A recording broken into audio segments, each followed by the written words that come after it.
Meu nome é Orlando, eu sou analista na área de transferência e tecnologia da Embrapa, né, em Agrosilvo Pastoril, sediado em Sinop, né. Eu sou técnico agrícola formado em administração e, por último, fiz um mestrado em zootecnia, porque a gente sai das origens e volta para as origens, né. A administração aí é um erro de percurso, né. Na época precisava estudar e tinha que fazer aquilo, mas nunca larguei o campo, né. Sempre trabalhei na roça e criado na roça. E nós viemos aqui para falar foi de pastagem. Essa é a história. E dentro dessa pastagem a gente precisa falar em planejamento forrageiro.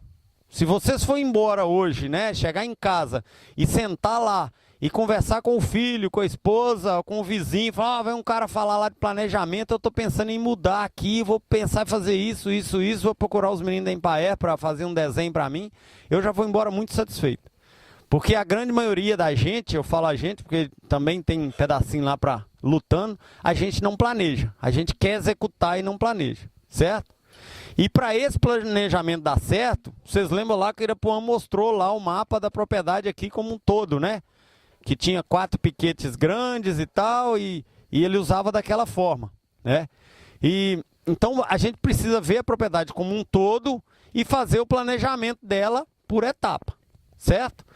Eu vou falar aqui hoje mais de manejo de pastagem, mas nesse planejamento eu preciso de quê? De capineira, né? Eu preciso de produzir alimento para seca. Silagem, eu estou falando capineira, mas posso ter cana, eu posso ter silagem de cana, silagem de capim-elefante, silagem de milho, que é top, né? É mais cara, mas silagem de sorgo, outras opções, silagem de capim, né? de mombaça e assim por diante, né? Dentro do meu sistema. Eu posso ter pasto diferido. Pasto diferido é pasto vedado, né? Eu vedar o pasto para a época da seca. Só que vaca de leite e pasto vedado, todo mundo sabe, né? O leite cai, né? Eu preciso manter a produção de leite, né? Os meninos do laticínio estão aqui, os meninos da cooperativa já passaram por aqui. Os laticínios têm uma demanda muito grande por leite durante o ano todo. Igual, se tem capacidade para 100 mil litros de leite, não adianta eu ter 100 mil litros em janeiro, fevereiro, e chegar em julho eu ter só 50, chegar em setembro eu ter só 40 mil. Eu tenho funcionário, tenho energia para pagar, tudo, como a gente dentro da propriedade também da mesma forma, né? Tem a minha mão de obra, eu tenho o carro para rodar, eu tenho luz para pagar, tem os meus custos que tem que ser mantido. Claro que a curva de produção do capim, né, para janeiro tem uma grande produção e em julho pouco. Então eu tenho que minimizar, ou seja, tirar daquele lugar que produz muito e guardar para o período que produz pouco. Ou aqui não tem seca, né? Porque a gente fala, esse ano teve uma seca, rapaz. Todo ano tem seca, né? Todo ano tem seca. Ela pode ser mais brava, esse ano está prolongando um pouco mais, e pode ser menos. Aí vai do meu planejamento. Meu planejamento eu faço para que sobre, né? Geralmente a gente faz planejamento, igual tá ali, ó, você ainda tem silagem, cuia. Olha lá, planejamento para outubro, para entrar para outubro. Porque outubro, mesmo sabendo que chove, mas o pasto não pode contar com fartura de pasto nesse período ainda, né? Então o planejamento, quando é feito para silagem, é para que dure um período maior, né? Ou seja, um período maior. Mas eu não vou falar de silagem. Quem vai falar é o Eliel lá, vocês perguntam bastante para ele, explora dele lá.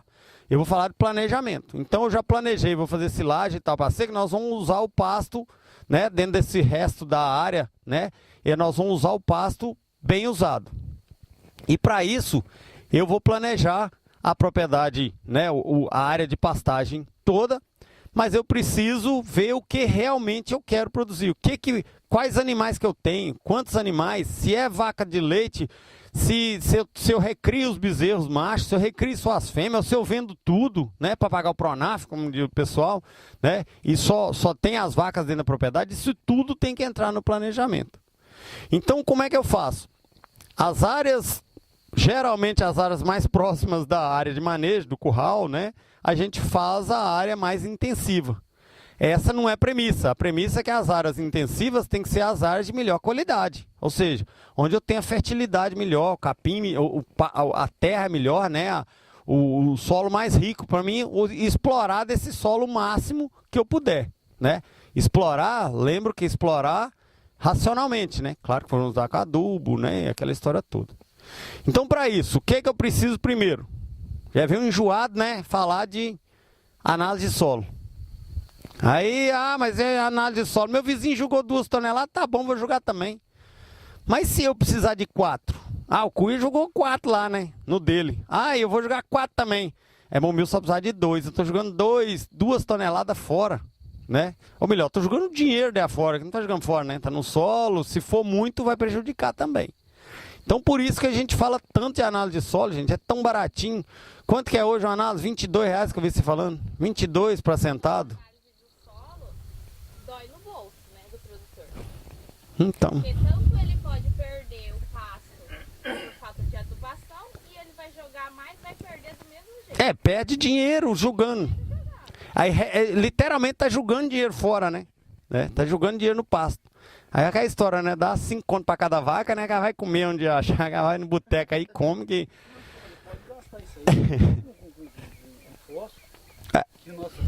É isso aí. Mas aí bom, então nesse planejamento eu vou definir qual a área que eu vou fazer esse sistema mais intensivo, né? Não digo para você ser rotacionado, mas mais intensivo, onde nós vamos explorar mais intensivamente, produzir mais numa área menor, né? Para isso eu preciso escolher o meu sistema de produção, né? Se vai ser pastagem, vai ser só pastagem, eu vou cortar capim todo dia. Já me perguntaram aqui, se eu cortar o capim todo dia não é melhor? Mas você vai cortar no mês de janeiro, você vai trazer isso para o coxo é coberto, tem cimento, né? O melhor é a vaca ir buscar o alimento dela. Para nós é muito melhor, né? Mais fácil. É o garçom de vaca, né? Em Minas fala muito, garçom de vaca, não vou ser garçom de vaca, mas na seca eu tenho que ser garçom de vaca, tenho que tratar dela, né? Que eu não tenho onde buscar. Aí eu vou escolher a forrageira. Qual capim é o melhor capim? Lá em Porto Estreiro, o melhor capim é aquele. Qual que é? Aí. Qual que é o melhor? Você sabe. Eu falei que dia, você não lembra não? Melhor capim é aquele que você tem dentro da propriedade e sabe usar. Se eu tenho uma edícula dentro da propriedade e o meu sistema não cabe outro capim, eu tenho que aprender a trabalhar com medícula e fazer essa medícula produzir. Se eu tenho uma mombaça que vai caber 10 UA, 10 animais por hectare, né, bem adubado e tal, mas a medícula vai caber um só, eu tenho que fazer meu cálculo em cima da medícula que vai caber um só por hectare. Entendeu? Então não adianta a gente mudar a realidade. Essa realidade a gente não consegue mudar. A gente consegue, né, otimizar o uso daquele capim, daquela forrageira que está ali. Então vamos nos extremos. Aí para solos mais fracos, solo encharcado, eu tenho medícula, tenho Braquiária decumbens, que no nosso caso dá muita cigarrinha. Eu tenho uma excelente opção que é o andropógo, né? O andropógo vai bem no solo menos fértil, solos de cascalho. Que a maioria fala, o andropógo foi feito para terra ruim. Não, ele vai bem nesses solos. Ele em terra boa é um excelente capim para o período das águas. No período da seca ele torra, né? Aí a gente avança um pouquinho em cima das braquiárias, né? Tem a marandu, que é a mais plantada, tem a piatã, que é um material que brota bem aí durante o período seco, que mantém mais verde, né? Tem o charaés, que é muito marginalizada, que é a mesma MG5, que o pessoal fala, esse negócio, o boi não come esse trem. Claro, se deixar, passou de 40 centímetros de altura, não come mesmo. Ela come se estiver morrendo de fome, né? Então é manejo, ele é exigente de manejo, mas das braquiárias é a mais produtiva, né? E agora, por último, tem Embrapa lançou um híbrido de braquiária, BRS Piporã, que é resistente à cigarrinha e excelente qualidade, um material de excelente qualidade. A gente fala, braquiária não dá leite. Braquiária mal manejada não dá leite, mas braquiária bem manejada, qualquer uma delas é boa, né? Aquela é melhor ainda, né? Em qualidade. Em produção, nem tanto, né? Vai ser igual às outras mesmo. Mas resistente à cigarrinha já é uma vantagem. Aí, bom, a partir desse medião aí de braquiária, eu vou para os tops, né? Eu tenho os pânicos, Mombaça, que está aqui atrás. Eu tenho o Zuri, material mais novo. O Tanzânia, que é mais antigo, que tem um probleminha com doença, mas é um excelente capim. Que são materiais exigentes, de alta produção. Eu tenho materiais novos, como o Tamani aqui, que é muito próximo do Maasai de altura, de tamanho, mas é outro capim totalmente diferente, é só o tamanho. A folha bem mais larga, ela é um pouquinho mais amarelada, claro, né? Que depende aí de nitrogênio, né? Mas é um pouquinho mais amarelada do que o Maasai. Mas é a qualidade muito. Não tem nada a ver com o Maasai na hora que o boi vai comer. Porque isso aqui o gado chega a brigar, né? Que a gente fala para comer. E o Maasai não é tanto assim, né? O Maasai é mais duro, digestibilidade pior, aquela história. E agora, por último, o Quênia, que já também tem um ano de lançado como o Ipiporã. É um híbrido de pânico, de excelente qualidade. Um porte médio, ele não é tão grande como o Mombasa, como o Zuri, e não é tão baixo como o Tamanho, como o Maasai. Ele é médio, né? Em torno aí de 60 centímetros de altura para entrar com os animais, 55, 60 centímetros. Material muito, perfilha muito, tem muito, as torceiras têm muito perfil, né? Fecha bem o solo. E a qualidade dele, da folha, é muito superior.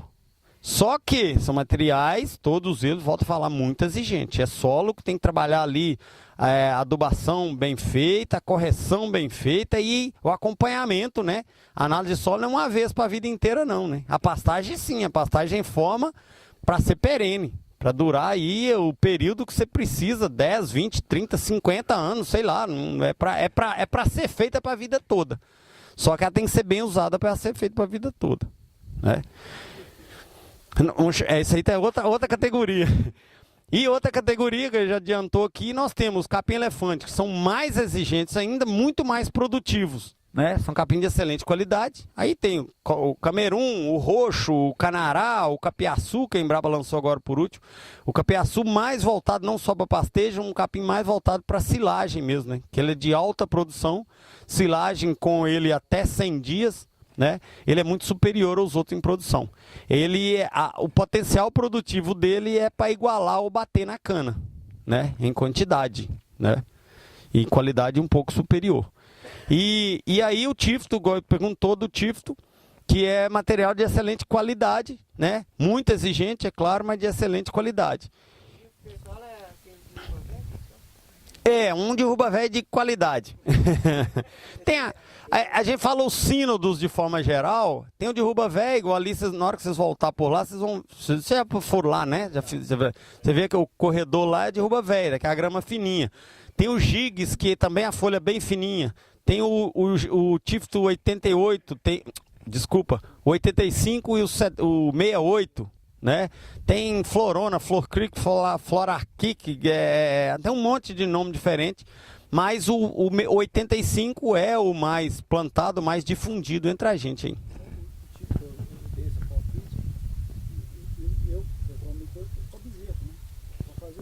Já que ele é muito exigente, se você faz um pasto menor para bezerrada, você quer. Sim. O tifto por que para bezerro? Porque é um capim de porte baixo, né? Fácil dos animais, digestibilidade alta. O bezerro está na fase, está desenvolvendo o rumen, né? O bezerro começou a pastejar, ele pasteja um pasto de qualidade onde ele tem muita proteína para fazer crescimento, para o animal desenvolver melhor. Né? Por isso que ele está falando do tifto para bezerro. Não quer dizer que o tifto é só para bezerro. Para vaca leiteira é muito bom também. Só que o tifto aí, bem feito, vai produzir 18 toneladas de matéria seca por ano. Aí eu entro com um Mombasa bem feito, vai me dar 40, 45, né? Qual que é melhor aí, né? Melhor em quantidade. É um Mombasa, né? Mas isso é planejamento. Então não quer dizer, igual eu volto a falar, o melhor é aquele que você tem bem usado. Nós estamos só dando opções. Cheguei definiu qual capim que eu tenho lá e como que eu vou usar esse capim, nós vamos entrar no modelo de desenho do sistema, né? Já me perguntaram aqui, o corredor precisa ser dessa largura, de 8 metros aqui, de 9 metros, né? Não precisa. O corredor cada terreno é uma realidade. Se eu trabalho com rebanho grande, por exemplo, eu trabalho 40 vacas, 30, 40, 50 vacas, eu tenho que ter um corredor mais largo, né? Se o meu terreno é mais plano, o tipo de solo encharca mais, vai dar lama dentro do corredor, eu tenho que trabalhar com corredor mais largo, né? Tem aquela questão da vaca dominadora. Tem as vacas que todo mundo sabe, né? Ela chega, vai beber água, na hora que ela volta no corredor, não passa ninguém, volta todo mundo, né? Então, se o corredor é mais largo, ela dá um jeito, mesmo que ela corra, dá um jeito da outra, né, vazar do corredor, né? Então, isso aí tudo leva em... Então, não tem receita pronta. Esse planejamento vai da disponibilidade área que você tem, do tipo de solo e da categoria animal ou do quantidade animal que está usando, certo? E o tamanho do piquete também. O tamanho do piquete, já me perguntaram aqui, Qual que é o melhor? Ah, é 50/50. Não tem modelo pronto. Se tá aqui o cu e nós estamos de lado aqui, o modelo dele lá é diferente do nosso aqui, né? Por quê? Porque o sistema de exploração é diferente, né? Eu estou citando o cu porque nós estamos de lado aqui, eu conheço ele, viu? Então esse planejamento é que veio tudo. Então, como que a gente faz esse dimensionamento? A gente pega a área toda disponível, a gente vê vê a área total da propriedade, quantos animais vai entrar nesse sistema intensivo. Se eu vou trabalhar para 20 vacas, eu vou fazer o planejamento para 20 vacas. Não é porque eu quero fazer 5 hectares de rotacionado, né? O senhor até pode querer, mas se o senhor tem 100 vacas, não vai dar, né? Aí a gente sempre fala isso, é o contrário. Ele pergunta, quanto que eu vou fazer aqui para mim? Eu queria fazer 3 hectares. Eu falo, mas quantas vacas você tem? Não é assim, sabe? Se eu vou fazer para 3 hectares, se eu quero fazer 3 hectares, ele não vai comer o gado todo lá dentro. Aí vai resolver o meu problema? Não vai. Então eu tenho que resolver o meu problema primeiro. Meu não, das vacas, né? De fome, né? Tem que resolver o problema primeiro. Então o problema é a quantidade de animal que eu tenho pela área, a área que eu tenho disponível. Então, feito esse cálculo, já nesse cálculo a gente já sai com o tamanho dos piquetes e a quantidade de piquete, né? Vocês não vão ver eu falando aqui em dias. Você fala, mas quantos dias o animal vai comer dentro desse piquete? Depende. Depende da altura do capim, nós vamos chegar daqui a pouco, né? Aí a gente usa dias de ocupação. Ou seja, para meu cálculo, eu faço um cálculo de quantos dias os animais vão comer ali dentro, né? Claro que sempre acompanhando a altura do capim. Então, se eu tenho uma braquiária que eu uso a entrada dos animais com 30 centímetros e saída com 15, né? Fez o cálculo todo lá, eu saio com o tamanho da área, eu divido pelo comprimento e ver quanto que vai ficar esses piquetes. Para fazer os piquetes, o que precisa ter cuidado é que os piquetes têm que ser mais ou menos o mesmo tamanho, né? Não é olho de santo, né? Volta a falar, não é olho de santo. Esses 3 piquetes de trás aqui, tem média mais ou menos 2.700 metros. O próprio mombaço, o próprio capim exige que eles sejam menores, né? Então ele já estava plantado. Para fazer 2, ele ia ficar um pouco mais comprido e ficar muito grande para comer. Então resolvemos fazer 3. As braquiárias já são maiores, já são 4.000 metros, 4.200, próximo de 4.000 metros. Até porque para você aumentar os dias de ocupação dentro do piquete, certo? Tá no planejamento. É uma coisa de cada vez. Na verdade, a água é primeiro lugar, né? Mas nós vamos chegar lá. Aí, por exemplo, ali tem a divisa ali, do outro lado também a cerca reta. Então aqui os piquetes caminham de um tamanho praticamente próximo um do outro. Lá adiante, entra para dentro do mato, eu não posso manter essa mesma distância de um para o outro. Eu tenho que aumentar um pouco ali o comprimento para mim ter o piquete, a área disponível igual. O que acontece se eu tiver um piquete de 1.000 metros, um de 2, um de 3, um de 5, um de 7, eu não consigo manejar, sabe? Eu não consigo manejar os animais ali dentro, porque a produção do capim, o tempo que o animal fica lá dentro, avacalha tudo. Então, por isso que a gente fala tanto para ser mais próximo o tamanho deles, né? E aí é que está o X da questão. O que foi feito nessa área aqui até hoje? Vocês acharam que tá jogando adubo aí, é doidado, né? Só vedor. Só vedor, não fez nada mais. Não fez nada. E vedor, assim, a gente fala, ele controlou os animais, né? Ele controlou a entrada e o tempo que esses animais ficaram dentro do piquete. Só isso, né? Agora que vai fazer a análise de solo, agora é que vai ver a necessidade de adubação, vai ver a correção, né? Agora que vai ser feito isso. Porque mesmo é um espaço tudo longe, né? Um capim do outro. As torceiras, nós vamos chegar lá ainda.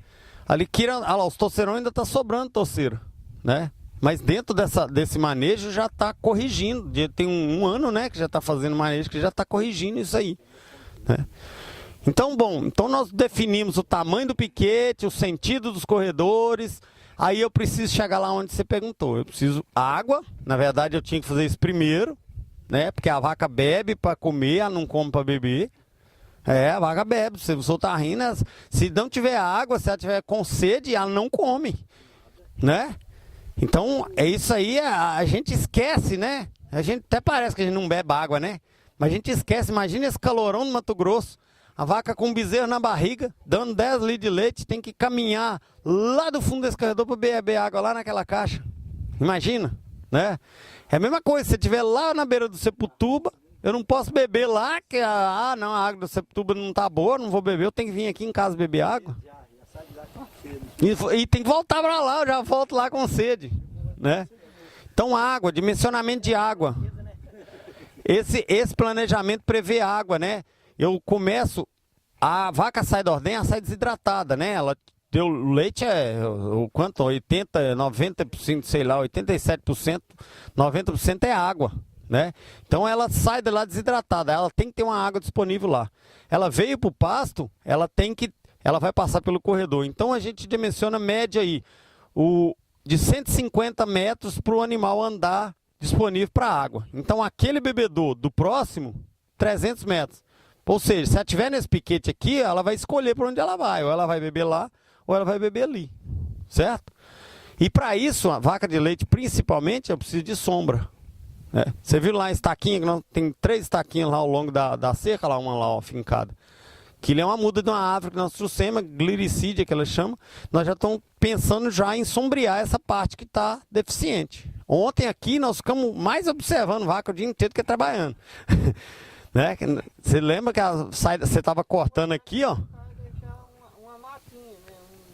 Então, mas ao longo do mais próximo possível. Olha, você vê, a água está lá, a sombra está aqui. A vaca estava pastejando nesse piquete, ela ia lá, bebia água e vinha para cá, para a sombra. Depois ela ia lá, ela bebia água e ia pastejar e voltar aqui de novo. Olha o tanto que andou.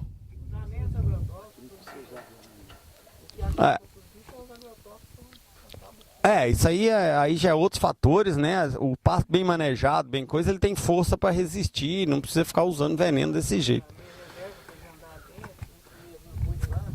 A reserva, a PP não pode, né? Tem que ser fechada. A beira de coque tem que ser fechada.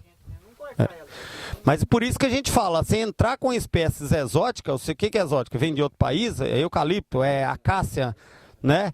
A gente entra com elas espalhadas dentro da pastagem, né? Para você controlar a quantidade de sombra. Porque se eu fizer uma matinha também, ali de baixo não vai ter nada, eu estou perdendo a área. Se eu fizer sombra concentrada, ela é pior, né? Somente no período das águas, ela é pior do que não tiver nenhuma. Por quê? Lama. Dá lama. Qualidade do leite, as águas vão deitar no barro. É aquela árvore morta lá, ó. Zezinho falou que é veneno, não é, ó. Aquilo na porta do curral, juntava a vacada tudo ali de baixo. É esterco, é pisoteio, é lama, né? Mata a árvore. Então, por que a gente fala tanto? Vamos distribuir a árvore ao longo do piquete. A gente distribui em quantidade e qualidade. A sombra tem diferença. Vocês conhecem a sombra de manga, né? Esse dia eu falei, nossa, mangueira. O cara fez o nome do pai na palestra, assim, né? Porque deve ter muita sombra. Agora tem lá do outro lado, o tanto de sombra que ele tem lá de manga. Lá o gado come ali no sol e vai para a sombra, né? O ideal é que o coxo esteja protegido, para o animal comer na sombra, que ele come durante um período maior. Mas dentro do corredor a gente planeja essa quantidade de sombra para não prejudicar o capim, que eu também preciso produzir capim, né? Se eu plantar manga ao longo do corredor, você perde ali 5, 6 metros de cada lado do corredor. E a sombra para animal, ela não pode ser sombra estática. O que é sombra estática? A tenda aqui é uma sombra estática. Ela está parada. Manga é uma sombra estática. Ela para ali, né? Claro que ela projeta um pouquinho de sombra, mas projeta muito perto. Ontem, aquela árvore que está ali alta ali, ó, a sombra dela está jogando lá, não está passando aquelas meninas lá, ó. E a vaca estava parada toda lá. Ou seja, a sombra projetada. A sombra tem que ser projetada, não daquela altura, naquela quantidade, mas tem que ser projetada. Aquele pé de angico ali, ele é bem estático, ele prejudica já bem dentro daquele piquete. Entendeu? Então o que a gente faz? Uma estratégia, tirar uns galhos, levantar os galhos para que o sol penetre ali de baixo, né? Então, sombra, né? Outra fase do planejamento aí, ao longo do tempo, sombra. Não derrubar as pequenas florestinhas que tá dentro dos piquetes, você areja ela. tirar por baixo o gás, roçar, limpar, né? Você dá uma arejada. Então, bom, aí nós planejamos. Nós estamos com tudo já encaminhado, cerca feita e tal, aí nós vamos usar esse capim, né? Nós falamos de manejo, né? De altura, vocês viram falando de altura, de capim e tudo mais. Como é que esse pessoal faz esse negócio de altura? A pesquisa trabalha com um aparelho que mede a intensidade e a qualidade da luz que a planta absorve. É complicado de falar? É complicado até de entender, né? É bem difícil. Você chega, o aparelho mediu aqui, né? E faz a medição embaixo da planta para ver o que ela está absorvendo. Chegaram à conclusão que quando está 95%, quando a planta aproveita 95% daquela luz que está chegando, é o ponto ideal de você entrar com o gado, né? Do animal pastejar. Por quê? É o ponto que o capim tem mais folha, tem menos colmo, né? Não dá tanto cana. E o tempo que ele tem menos capim morto. A gente chama de material senescente, né? Menos material morto. Passou daquele ponto, começa a acontecer igual tá ali as toceiras. Ó, a toceira lá, o tanto de material seco que tem naquela toceira. Né? O animal pastejou ela toda em volta. Aí a quantidade, se eu tenho naquele ponto, eu tenho perfilhos novos, onde vai nascer novas plantinhas, né? Então esse é o ponto. Só que um aparelho desse custa, o Cuia comprou um, né? 25 mil reais só para medir o pasto. Brincadeira, mas 25, 30 mil um aparelho desse. Só que junto com essa medição, o que o pessoal faz? Eles mediam o tamanho que o capim estava naquele momento que ele estava absorvendo a quantidade de luz melhor, sabe? E chegaram à conclusão que cada capim tem sua altura. Claro que uns comparam com outros, né? Uns ficam perto do outro. E aí eles inventaram uma reguinha igual essa, custa R$44, né? Não tem comissão não. Não precisa fazer uma reguinha dessa aqui. Isso aqui é só, né? A gente ganha, acaba a gente mostrando, né? Para todo mundo. Você pode fazer de PVC, de galho, na perna, né? Na cerca, você olha a cerca. O que vale é você acompanhar essas alturas do capim, certo?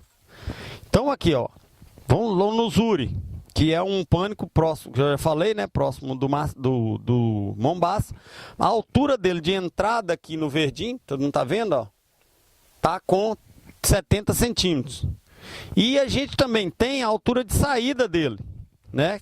Na onde chega no vermelho aqui, é a altura de saída, que é a metade, 35. 30, 35, né? De média vai dar 35. Por que a gente fala desse resíduo, de sobrar essa quantidade? Essa sobra aqui é a vida do pasto.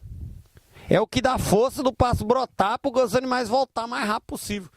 Porque se eu deixar baixar muito isso aqui, todo esse planejamento que nós fizemos de capim, de cerca, de divisão, de cerca elétrica, né, de água, de tudo, vem por terra, porque eu perco a força que esse capim tem de rebrotar. Certo? Então cada um tem sua. O Zuri, ó, o Quênia tá aqui tá mais um pouquinho, mas ele tá 60 centímetros, né? Aqui deve estar com 60, 55, 60. O Tamani deve estar com 40 aqui, mas o Tamani é 35, tá próximo disso aqui, sabe?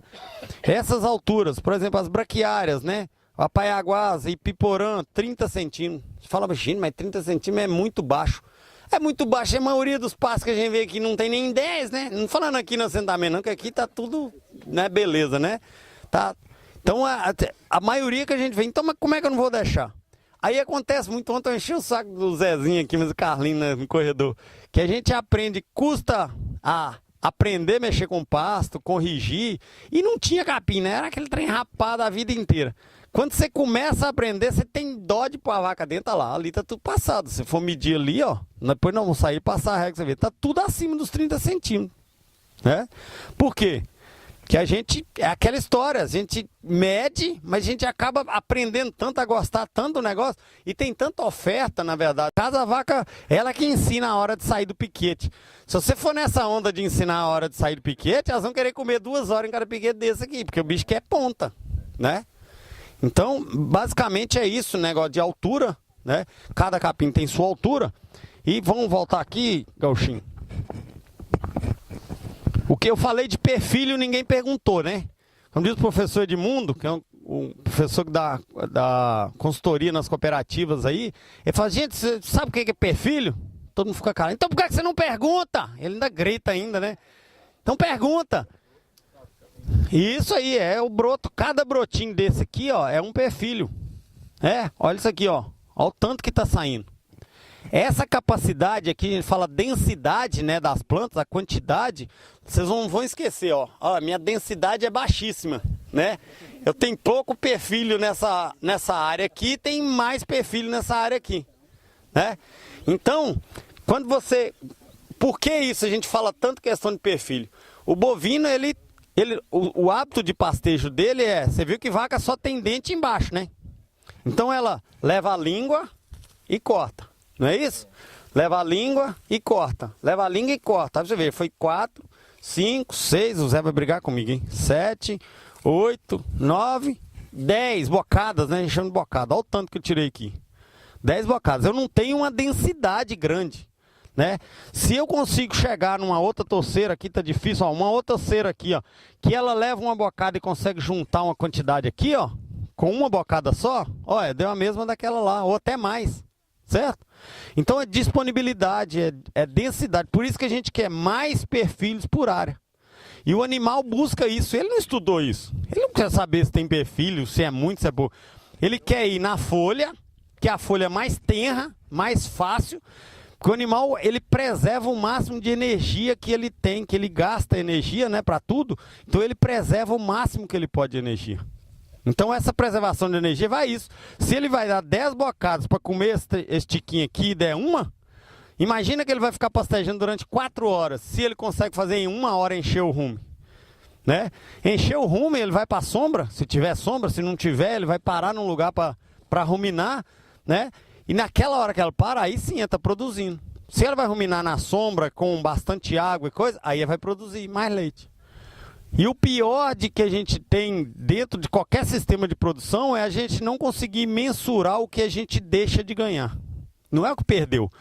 Você, minha vaca perdeu 5 litros. Oh, mas você sabia que ela ia dar 10, tirou só 5? Não sabia, né? Então, mas depois que está no balde, se derramar aí é perdido. Mas o que deixou de produzir você não sabe. Né? A gente não sabe. A gente trabalha com suposição.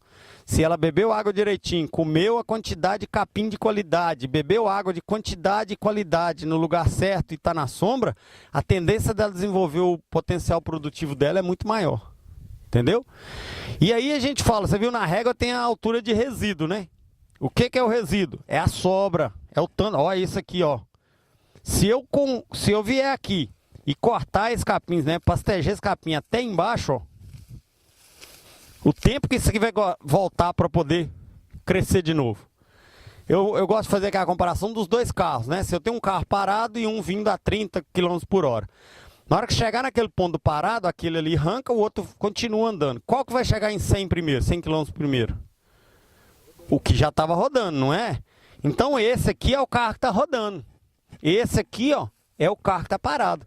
Até ele atingir aquelas alturas que nós falamos aqui, que no caso do Mombaça seria 90 centímetros, leva mais tempo. E aí a gente fecha esse tanto de piquete e fala, não, meu gado vai comer um dia em cada piquete. O capim cresce desigual. Ele tem, por exemplo, nós estamos num período que não está tendo água, né? Então ele não cresce como deve. Aí tem aqueles dias que fica 15 dias, chuva, quase não tem luz. O capim não cresce também, né? Da mesma forma. Então é por isso que a gente não fala em dias, a gente fala em altura de capim, de cada capim tem o seu. Então resumindo todos os capins aí, ó, os pânicos, vão de cima para baixo. Mombaça 90 centímetros de entrada, 40 de saída. O Zuri, Zuri Tanzânia, 70 de entrada, 35 de saída, né? O Quênia, que é material mais novo, aí 55, 60 de entrada, metade, geralmente é metade aí para saída. O Tamani e o Maasai, 40 no máximo, 35, 40 no máximo, 40 centímetros para entrada. Né? E o Maasai é um outro capim que quase todo mundo põe, quando deixa crescer, põe os animais, ele muito alto, né? E ele acama muito, né? Ele deita. Ou então traz ele baixinho, né? Traz sempre baixinho. A maioria do Maasai que a gente vê está bem rapado, né? As braquiárias giram em torno de 30, 35 centímetros. O Xaraés, que é um pouquinho, o MG5, trabalha um pouquinho mais alto, 40 centímetros. Mas em torno disso aí. Agora, é estratégia, né? Vamos supor, não é olho de santo, né? Olho de santo tem que ter justinho, né? Aí a gente sabe que o justinho não existe, né? Não tem olho de santo. Então, por exemplo, se eu estou lá mês de abril, Eu tô manejando esses pastos aqui certinho. Hoje de santo tá ó, na régua. Chega aqui, se vê uma folhinha mais alta, ele vai lá e tira na mão pra ficar brincadeira, né? Mas tá bem certinho. Eu cheguei abril, eu tenho que deixar esse capim passar um pouco pra mim entrar na seca com a reserva um pouco maior. Mesmo que eu vou tratar da silagem e tudo, porque quando chegar esse período, eu tenho uma quantidade de massa, uma cobertura de solo, tô protegendo esse solo. Certo? Então são coisas que até ajustar, né, demora um pouco mais. Dois capim no mesmo lugar. Pode? Só milho com braquiária. É mistura de capim.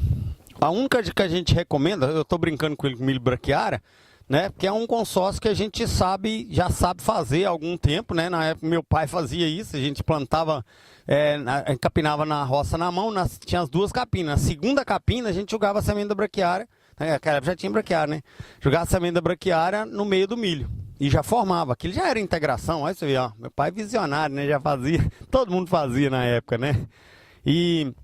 Mas aí é um consórcio que a gente sabe. Outros consórcios que geralmente de capins que o pessoal faz, mas é uma questão mais de desespero que a questão de morte, é jogar o midícula junto com o MG5. O MG5 fica ali uns 2 anos até começar a morrer, e aí com 2 anos é que a umidícula está formada. Inclusive a Embrapa até recomenda isso nas áreas de Pantanal, nas áreas mais altas do Pantanal, eles até recomendam esse tipo de consórcio. Mas no geral não se mistura capins. Esse piquete aí, por exemplo, ó, como foi dimensionado, ali tinha uma cerca dividindo. Então, depois daquelas parte mais suja que vocês estão vendo ali antes do coqueiro, para lá é Marandu, aqui é Piatã. Mas já estava formado, como é que eu ia fazer? Né? Vai dar problema? Não vai dar tanto problema. O Piatã e ele, tudo bem manejado, eles vão comer próximo. Né? Mas se você pôr os dois no mesmo lugar, ficar as torceiras, aí começa a dar problema. Aí é hábito de pastejo. Se eu faço mombaça com braquiária, vai dar problema também, né? Porque os animais preferem o bovino prefere pastejar para baixo, certo? Então ele tenta comer primeiro aquele de melhor qualidade. Só que quem está de melhor qualidade é o pânico. Ou ele acaba com o pânico que a braquiária domina, ou ele acaba com a braquiária e o pânico passa do ponto e dá as torceiras. Quando é pasto extensivo, né, maior, você não vê que o colonião, né, o mombaça não fica umas torceironas grandes no meio da braquiária? Quando é pasto menor, a braquiária não domina? Porque quando você faz no piquete, a braquiária domina o colonião. Então é um consórcio que não dá certo, né? Não, a gente não recomenda. Falar que não dá certo não, que a gente não recomenda. Né? Faz variedade, planta os piquetes, põe o gado para comer. Ah, mas não é bom, o animal tem que adaptar a forrageira. Vai adaptar, mas a diferença não é tão gritante assim, né? Por exemplo, vai comer aqui um dia em cada piquete, depois vai passar para a braquiária? Qual a diferença? Xilosante é um consórcio também que dá certo. Não é aquela propaganda da televisão que resolve todos os problemas, traz o amor perdido em 30 dias, não tem nada daquilo, né? É um material que favorece mais ao pasto, né? Ou seja, favorece em questão de fixação de nitrogênio, aeração do solo, diversificação de raiz, né, dentro do solo, do que para o gado. Só que o gado só pasteja ele bem na seca. Nas águas não come. Come enganado, né? Que está no meio ali. Mas o básico dele é para seca. Aqui tem muito estilosante. Braquiário, beirando o corredor, do lado de cima ali, tem muito estilosante. Né? Ele ajuda a pastagem. Principalmente pastos extensivos. No consórcio, quando você aduba principalmente, aí a gramínea domina a leguminosa. A grande maioria domina a leguminosa. Mas é recomendado, né? Se você conseguir jogar já na mistura, quando for plantar, já misturar os dois para plantar, é recomendável, né? Aí vem a história do veneno, né? Você joga veneno, né? E aquele pasto bem manejado, o uso de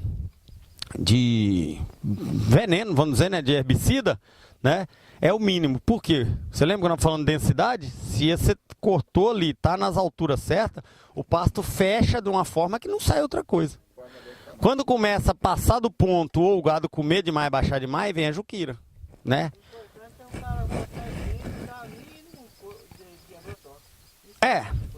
É. Então. É trabalho. Se não tiver uma atividade que não dê trabalho, você me fala que eu vou pra lá. Né? Ele fala, funcionário da Embrapa, funcionário do governo, mas para eu estar aqui é trabalho. Eu saí lá de Sinop, larguei a família lá, e eu tô aqui, nós viemos, estamos lutando ali, arrumando cerca, arrumando barraca, né? A gente vai voltar para casa no sábado, aquela história toda, sabe? Mas é difícil, né? Mas tem dia que a gente tá lá, semana passada eu tava em Campinápolis, é difícil, mas o seu difícil tá lá também, né? Tem cana para cortar, tem capim para fazer, tem atividade fácil, né?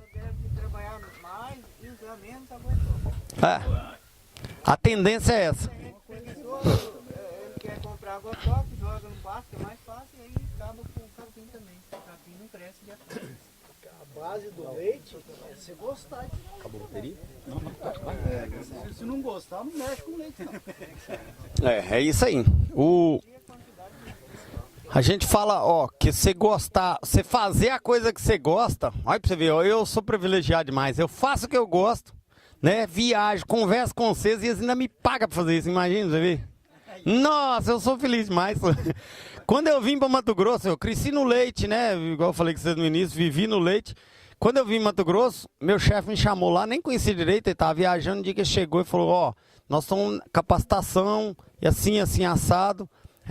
Tem a coordenação da capacitação do leite, nós vamos deixar para sua coisa. Nem perguntou se eu queria, não. Eu olhava para ele e ria, falei, eu não acredito. Mas brincadeira, a gente gostar do que faz é muito bom, sabe? E eu tenho prazer de falar com vocês, porque eu vivi isso, vivo até hoje isso, né? Então tenho prazer de falar. E a ajuda que a gente tem, né, como contribuição, é esses meninos que estão aí. Aqui no caso, no assentamento é o Tião, mas o Irapuã, né? E nos municípios, né? O pessoal de Denise, né? Que já passou aqui, os municípios vizinhos, Nova Olímpia, que tem acesso aqui, Tangará, né? No Porto, né? E assim por diante. Valeu. Beleza? Bom, pessoal, agradecemos aqui Orlando, né? Orlando pela dedicação. Anda mais daqui a notícia ruim, ele, né? Anda mais, mas com dedicação, vocês viram aqui. E enquanto sindicato, quero deixar um lembrete para vocês. A agricultura familiar, para ela ser sustentável, depende de duas coisas, que vocês viram aqui hoje. Primeiro, planejamento. E segundo, tecnologia. Vocês viram a cerca elétrica, por exemplo, quanta economia que ela faz numa propriedade e qual a utilidade dela. E utilizar os pastos adequadamente, o tanto que ajuda. E eu concluo dizendo o seguinte, dentro do planejamento tem uma outra atividade que vocês devem incorporá-la. Nós não acreditamos na agricultura familiar individualizada. Nós acreditamos na agricultura familiar, ela focada no associativismo, no cooperativismo. É difícil? É. Mas eu acho que é um passo que vocês devem seguir também para não ficar refém do monopólio. Tanto a agricultura empresarial hoje, como a agricultura familiar, por falta de organização, passa a ser refém de uma JBS, passa a ser refém de alguma coisa particular. Então fica essa recomendação, planejamento, tecnologia e associativismo para poder se sustentar, para que esse menininho que está aí, outro que está aí, um outro que vem andando por aí, possa sucedê-lo. Senão essa atividade vai desaparecer. Então obrigado a todos e uma salva de palmas aqui para o nosso colega. Todo mundo.